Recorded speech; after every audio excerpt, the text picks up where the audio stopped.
നിയമനക്കോഴ ബാധ്യതയിൽ ആത്മഹത്യ ചെയ്ത Wayanad DCC treasurer NM വിജയന്റെ ആത്മഹത്യാക്കുറിപ്പിൽ സുൽത്താൻ ബത്തേരി MLA IC ബാലകൃഷ്ണനെതിരെ പരാമർശം. നിയമനത്തിനെന്ന പേരിൽ പണം വാങ്ങിയത് MLA ആണെന്ന് കത്തിൽ പറയുന്നു. KPCC അധ്യക്ഷൻ K സുധാകരന് NM വിജയം എഴുതിയ മരണക്കുറിപ്പ് അമൃത ന്യൂസിന് ലഭിച്ചു. 50 വർഷം കോൺഗ്രസിനായി ജീവിച്ച അച്ഛനെ നേതാക്കൾ ചതിച്ചെന്ന് NM വിജയന്റെ മക്കൾ പറഞ്ഞു. DCC ട്രഷറർ NM വിജയൻ കുടുംബത്തിനും KPCC അധ്യക്ഷനുമായി എഴുതിയ ആത്മഹത്യക്കുറിപ്പാണ് പുറത്തു വന്നത്.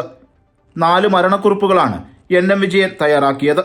KPCC പ്രസിഡന്റിനും മൂത്ത മകനും പ്രത്യേകം കത്തുകളുണ്ട്. ലക്ഷങ്ങളുടെ സാമ്പത്തിക ബാധ്യത ഏറ്റുപറഞ്ഞും മകനോട് മാപ്പ് പറഞ്ഞുമാണ് കത്തുകൾ.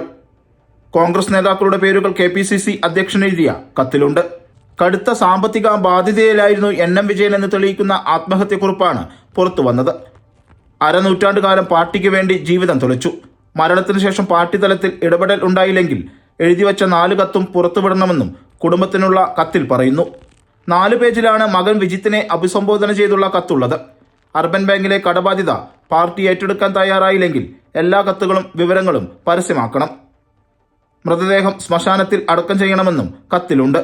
കോൺഗ്രസിനെ വെട്ടിലാക്കുന്ന രീതിയിലുള്ള വെളിപ്പെടുത്തലുകൾ KPCC പ്രസിഡന്റ് K സുധാകരൻ എഴുതിയ 2 കത്തുകളിലുണ്ട്. പണം വാങ്ങിയത് നേതൃത്വത്തിന്റെ അറിവോടെയാണെന്ന് NM വിജയൻ കത്തിൽ സൂചിപ്പിക്കുന്നു. ബാങ്ക് നിയമനത്തിനായി പണം വാങ്ങാൻ നിർദ്ദേശിച്ചത് IC ബാലകൃഷ്ണൻ MLA ആണെന്നും പ്രശ്നം വന്നപ്പോൾ നേതൃത്വം കൈയൊഴിഞ്ഞുവെന്നും കത്തിലുണ്ട്. എന്തുപറ്റിയാലും ഉത്തരവാദിത്തം പാർട്ടിക്കാണ്. KPCC പ്രസിഡന്റ് K സുധാകരൻ എഴുതിയ സാമ്പത്തിക ബാധ്യതകളെക്കുറിച്ചുള്ള കത്തിൽ IC ബാലകൃഷ്ണനും ND അപ്പച്ചനും പണം വാങ്ങിയെന്ന് പരാമർശമുണ്ട്. പിടിച്ചു നിൽക്കാൻ കഴിയാത്ത സാഹചര്യമാണെന്നും മരിക്കേണ്ടി വരുമെന്നും KPCC നേതൃത്വം എഴുതിയ കത്തിൽ പരാമർശിക്കുന്നു. 2 ബാങ്കുകളിലായി 1 കോടി രൂപയുടെ ബാധ്യത വിജയനുണ്ടെന്ന് ബത്തേരി DYSPയുടെ നേതൃത്വത്തിലുള്ള പ്രത്യേക അന്വേഷണ സംഘം കണ്ടെത്തിയിരുന്നു. നിയമനത്തിനായി നടത്തിയ ഇടപാടിലൂടെ വന്ന സാമ്പത്തിക പ്രതിസന്ധിയാണ് വിജയന്റെ ആത്മഹത്യയ്ക്ക് കാരണമായതെന്നും ആരോപണമുയർന്നിരുന്നു. ബാങ്ക് നിയമനത്തിന് NM വിജയൻ പ്രാദേശിക കോൺഗ്രസ് നേതാക്കൾ വഴി നിരവധി പേരിൽ നിന്ന് പണം വാങ്ങിയെന്നും ഇതിൽ IC ബാലകൃഷ്ണന് പങ്കുണ്ടെന്നുമായിരുന്നു പ്രധാന ആരോപണം. അതേസമയം ഏതന്വേഷണവും നേരിടാൻ തയ്യാറാണെന്ന് IC ബാലകൃഷ്ണൻ MLA പറഞ്ഞു.